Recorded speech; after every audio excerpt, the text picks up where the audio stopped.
y ahí también te platico algo y a lo mejor me podrías ayudar porque esta pregunta la tuve desde que estaba haciendo mi servicio social, ¿eh? Porque como yo hice mi servicio social en el hospital infantil de la ciudad de Morelia, y de repente la psicóloga a cargo que yo tenía, pues de repente me dijo un día, ¿sabes qué? Pues te toca dar a ti la noticia de que los niños se murieron, porque yo trabajaba en el área de neonatos, ahí estaba en el área de neonatos. Y te soy sincero, en ese momento, yo saliendo de la carrera, sí fue así como que yo, ¿por Sí, qué, no? sí, no, Y, en no, ese momento, y sin ninguna capacitación, precisamente, y efectivamente yo iba a empezar a hacer esas noticias, iba a dar esa noticia, pero yo mismo tenía, pues, mi propio trauma, ¿no? Porque hace años a mí se me había muerto un hermano, ¿no? Un hermano y efectivamente en un hospital. Entonces yo es como que, la verdad es que sí le sacateé un poquito y sí le dije, oye, pero pues yo no me considero ni capacitado ni considero ser la persona que tenga que dar esa noticia, ¿no? Entonces ya como que me dijeron un poquito como que no, entonces no, y ya más bien me pusieron a dar pláticas ahí en el hospital. Pero la verdad en ese momento cuando me hicieron esa petición, pues sí, o sea, me di a la tarea como todo profesional de buscar cómo lo tenía que hacer y demás. Años después fue que me llegó estas capacitaciones de tanatología, pero yo te pregunto, ¿no?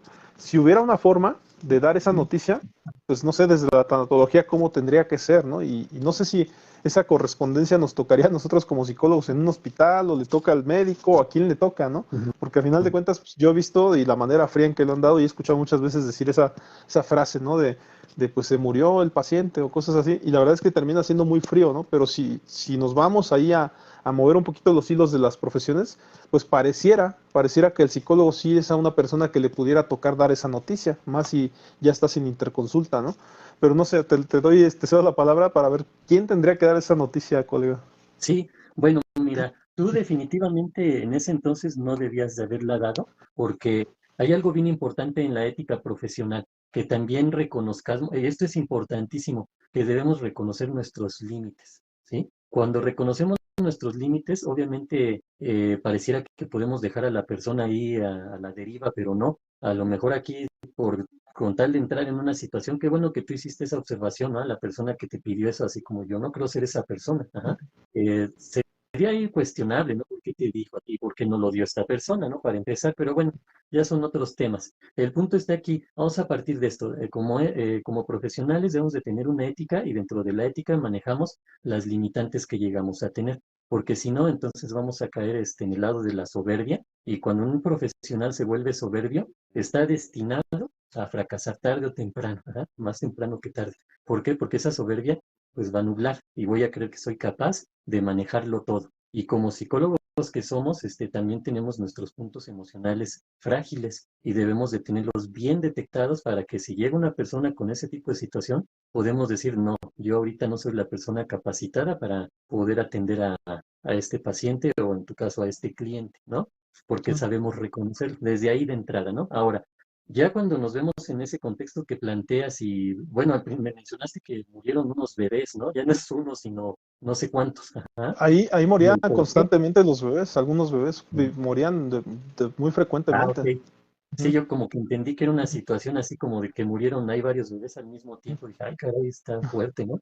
Pero no, cada que moría un bebé, ¿no?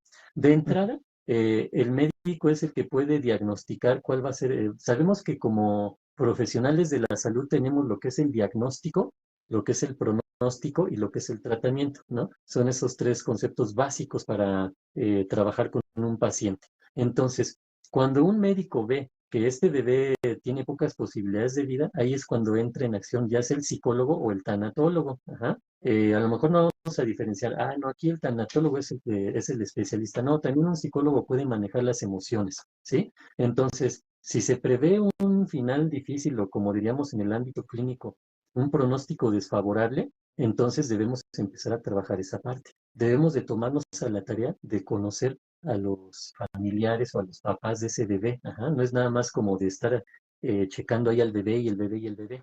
Aquí es yo creo que uno de los primeros errores que se comete en el ámbito clínico. El paciente, el Claro. paciente, el paciente, el paciente, ¿no? Y peor aún, el paciente de la cama 32, porque el paciente de la cama 32 y ya se vuelve el paciente de la cama 32, en lugar de decir el paciente Jorge, el paciente Raúl, y a ver Raúl cómo va, etcétera. Tratarlo Sí, como lo manejas persona, tú, ¿no? ajá, humanísticamente. Ajá.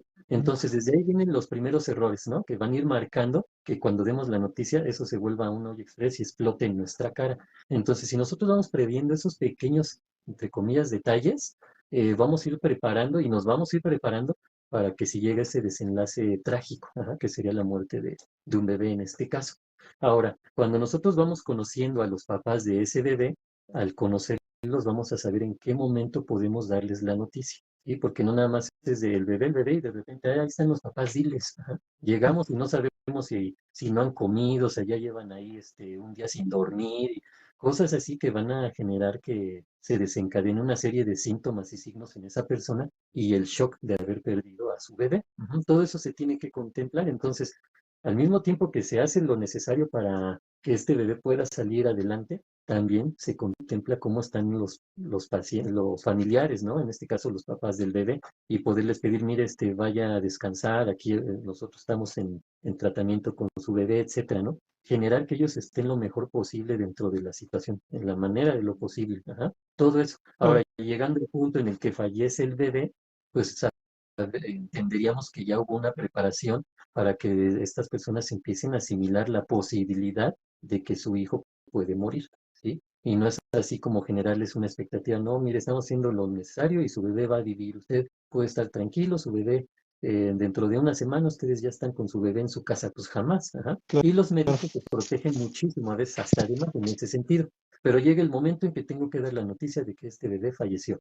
Yo ya sé que esta persona ahorita está en un momento de mucha inestabilidad emocional, está en un momento de impotencia porque quisieran entrar y dar la vida por su bebé, pero no pueden, están ahí. Entonces llegamos y lo primero que tenemos que hacer es ver cómo están estas personas. Ajá. Acercarnos a esa persona, pero de manera humanista, ¿sí? Es decir, sabemos que esta persona no nada más es el papá del bebé de la cama 32, sino es un ser humano y que la noticia que le vamos a dar va a sufrir. Entonces, en ese momento nosotros nos acercamos a esta persona de la manera más cálida posible, sin llegar al abrazo ni nada por el estilo, porque eso nos puede llevar a otras complicaciones, ¿no? Entonces, llegamos con esta persona, lo primero que debemos de ver es saber cómo está, pero también le preguntamos cómo está. Ajá. La respuesta es, pues estamos aquí con el pendiente, cómo está nuestro bebé y todo esto. Entonces, en ese momento, pues tenemos que decirle la noticia. Mire, pues claro. lamentamos decirle que su bebé no soportó lo que haya estado viviendo ese bebé. Ajá. Pero no utilizamos, si te fijas, no utilizamos la palabra muerte, ¿sí? Pareciera que es un detalle ahí de utilizar o no una palabra, pero eso hace gran diferencia. De entrada no utilizamos la palabra muerte. Ajá. Entonces esta persona no recibe el trancazo así directo. ¿Por qué? Porque sabemos que esta persona lo primero que va a hacer es negar la realidad. No, no, ajá. De mil maneras, ¿no? Cada quien a su manera, pero no lo van a aceptar en el momento, ¿sí?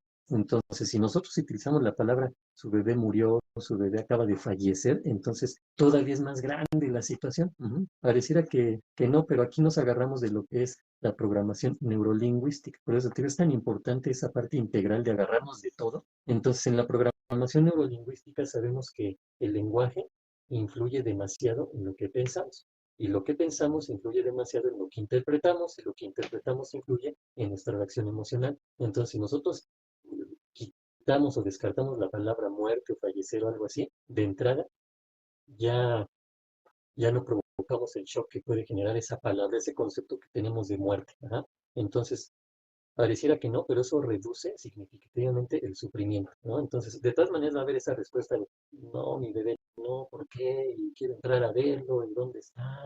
O quienes se van a ustedes lo mataron, no lo atendieron, me lo tuvieron ahí horas, un montón de cosas que se pudieron haber previsto. Ajá. Entonces, no es cómo lo digo en el momento, sino es todo lo que voy a trabajar antes de, por si se da esa situación, y cuando se da la situación, saber que más que palabras utilizar, más bien qué palabras no utilizar. Ajá.